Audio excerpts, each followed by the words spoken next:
Hi, I'm Allie. Join me in this Better Beader episode where we're going to answer some questions that come from viewers and Potomac Beaders like you. If you ever have any questions and you want them answered in a Better Beader style, don't hesitate to contact us and let us know. We're just a click away at hello@PotomacBeads.com. Happy to help you and answer those questions, and sometimes your questions will even get onto a Better Beader episode. So for this episode, we're going to be talking about some funky ends that have holes in them and you're not really sure how to use them. I'm going to walk you through how to use this type of end because you probably have some sitting around at home. They're glue ends, but they also have holes. So how do you work with them? I'm going to show you how. So I have a variety of materials here, but our main culprits of how do you use these are these multi-strand kind of converters. So the reason that they're called converters, or you can do bullet ends or anything like that, is generally speaking, you're going to have an area where you can glue something into them. So they have this area where you can have that little opening and you can glue something in. This also works for a lot of repairs that you might have something, even if it's like a cone, that you're not sure kind of what to do with that cone or that cap on the bottom. So I'm going to show you a couple different techniques and then I'll show you how they're used. Number one, easy thing is if you're connecting it to wire, if you're connecting it to a strand, you can take a head pin, drop the head pin, see that little channel, down in here. The head pin will stop it from coming out the end.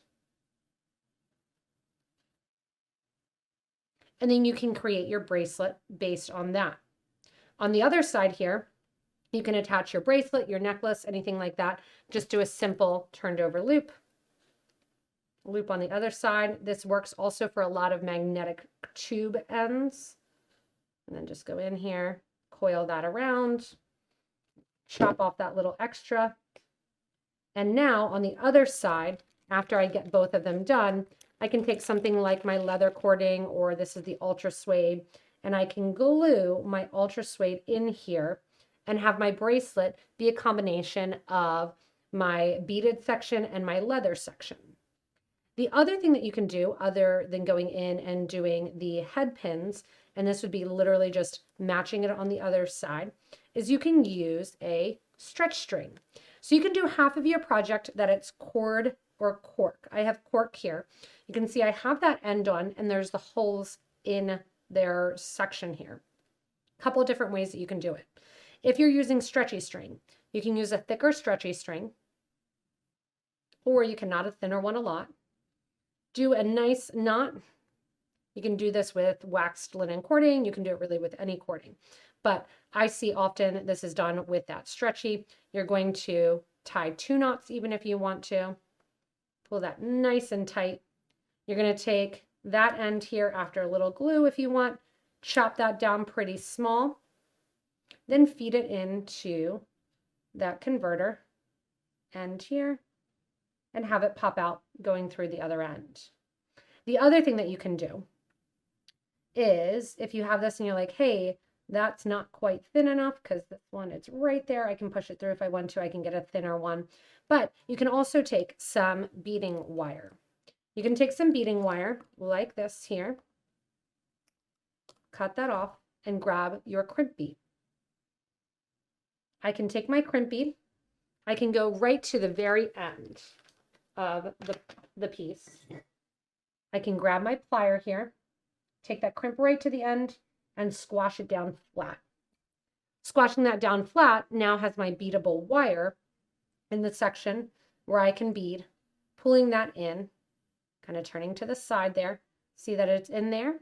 And I can add 1, 2, 3, 4 strands, and then I can come back and glue my cord on the end and in there. So I can have my strands of beads popping out.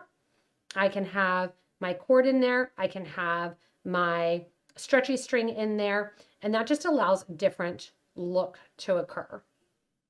So just to show a little bit more about the process here, if you're doing the thinner, I grabbed the 0.5 stretch this time. Going through, I have a knot. I've gone the whole way down. I've taken my stretchy string, brought it out the end, put it into a different hole rather than having to use a whole new piece. And you can do all 4 holes or you don't have to. I'm going to take the stretchy string then through that hole that lines up laterally. And once you're there, you just need to do a nice tight pull on the knot that you create. So you want to go in here, you want to do a nice tight pull, creating that knot. I'm pulling that really high up on the design, and then what's going to happen is that knot is going to disappear down into the design. I'm going to knot over the knot. And then the nice thing is, once you have that glue in there, cutting these short, the glue will hold it. So this will make the bracelet stretchy. And then I can take something like my leather cord or this cork cord.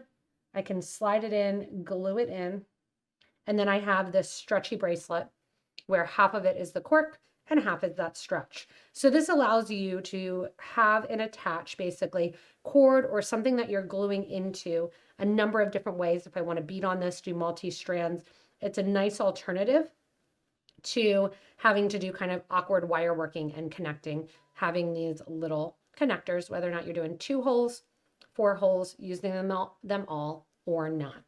We love having different opinions too. So if you have ideas for how to use these or what glue you use or anything like that, make sure to post it in the comment section for other Potomac beaders watching this YouTube video to take a look at. Thanks so much for joining me in this Better Beader episode. Remember, the idea is to make you better at your craft. Here at Potomac Beads, we love to help inspire, but also inform, because a lot of information on how to use different materials will help you, even if you're not specifically doing the project. It will give you ideas and further enhance your skill set. Remember, you can also subscribe so you don't miss anything from us here at Potomac Beads. Thank you so much to contributors like you that give us ideas for these Better Beader. And I hope, excuse me, that questions were answered and that information is now stored. As always, thanks for joining and stay tuned for our next inspirational design.